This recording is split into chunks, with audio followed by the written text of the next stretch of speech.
Notice नाही, 4 लोक जमा केले नाही, करायचं काय?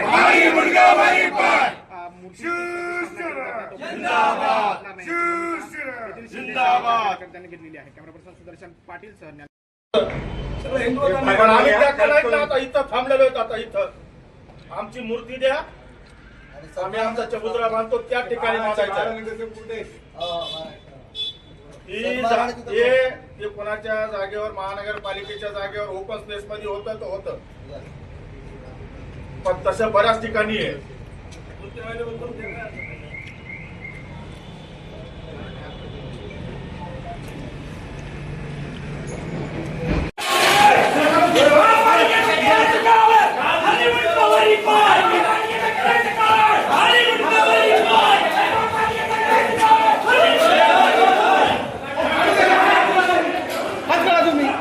धरायला कशाला हाताला?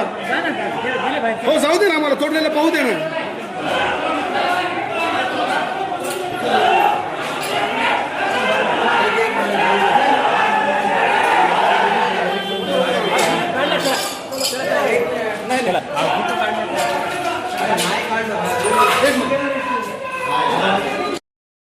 रोड येथील हनुमानाचं मंदिर बऱ्याच वर्षापासून असलेलं, त्या मंदिराची काल रात्री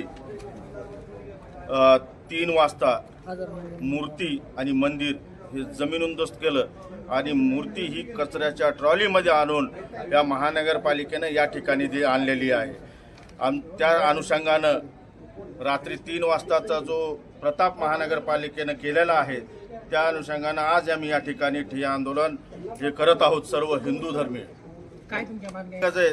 मंदिर आमचं जशाल तसं द्यावं, आमची मूर्ती जशाल तशी द्यावं बस. आणि महानगरपालिकेच्या सर्व हिंदू त्या ठिकाणी सर्व हिंदूंना जे अपमानित केलेलं आहे त्याची सगळ्यांनी माफी मागावी बस, एवढंच आमचं म्हणणं आहे. स्वतःच्या कॅबिनेट हे मंदिर अनेक वर्षापासून होतं, पण या ठिकाणी 1 महिना झाला महापौर परभणीचा बसून, आणि ह्या महापौरानं हे जे पाप केलेलं आहे, हे पाप म्हणजे एक आमचा हिंदू धर्माला एक अपमान आणि आमच्या देवदेवतेचा अपमान केलेला आहे.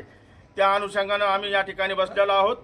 पण तुम्हाला एक सांगतो, हे समाजकंटकानं केलेलं काम म्हणजे या ठिकाणी ते मंदिर अनधिकृत आहे, अनधिकृत आहे असं सांगून या ठिकाणी मंदिर पाडण्याचं काम केलेलं. पण तुम्हाला सांगतो 1 महिना झाला या ठिकाणी महापौर हा मुसलमानाचा बसल्यामुळं या ठिकाणी हे मंदिर आणि मूर्ती विटंबना करण्याचं काम ह्या महापौरानं केलेलं आहे. गुंठेवारी म्हणून ती जागा आम्हाला विकू द्यायची नव्हती. ग्राउंड होतं आमच्या लेकराला खेळायला म्हणून आम्ही रात्री आम्ही विचार केला सगळ्यांनी, ते मारुती मांडला. त्यांचा तो सौदा कॅन्सल झाला. 20 लाखाला विकली होती अन्सारी सरांनी जागा. म्हणजे सकाळी त्यांची नोंदणी कॅन्सल झाल्यामुळे तेव्हापासून अन्सारी मामा मारुती उचला म्हणून अन्सारी सर इथं येऊन आम्हाला धमकवायचे. माझ्या मिस्टराला म्हणजे बोलले की राठोड मला ती जागा विकू दे, अडथळा आणून मंदिर उचलतो दगड ते, मी नाही का तुला कॉर्नरचे 2 फलाट देतो. माझे मिस्टर म्हणजे नाही, मला फलाट नको, आम्हाला आमचं जागाच पाहिजे आमच्या लेकरांना खेळायला. तेव्हापासून मग त्यांनी काय केलं, त्यांनी मधीच मग त्या आमच्या बौद्ध समाजाला त्यांनी झेंडा लावायला लावला ते पिपळावर आज 5-6 महिन्याखाली.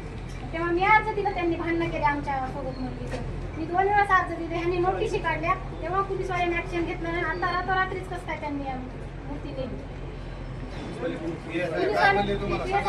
सर. मग मी अडवलं रात्री. मी म्हणलं तुम्ही अतिक्रमण पाडा घेत, मग त्या माणसाचं अर्ध घर त्याच्यात आलेलं आहे, त्याची बाल्कनी, त्याच्या शिड्या, मग ते पण पाडा ह्या टायमाला. तर म्हणले ही बाई अडथळा घालेली, ह्या बाईला उचला, कोणती 300ची कलम लावाली का मध्ये घाल. असं मला त्यांनी त्या मॅडमने ओढून ढकलून तिथून बाहेर गेले. ही पद्धत नाही.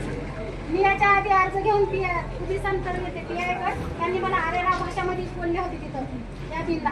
ही बाई लई शांत. मी गेली सर याच्या आधी, माझ्याकडे सगळं पुरावा आहे, माझ्याकडे गोष्टी आहेत त्यांच्या. मी सगळ्यांना कंप्लेंट केली, त्यांनी कोणीच तेव्हा हे घेतलं नाही. आता त्यांनी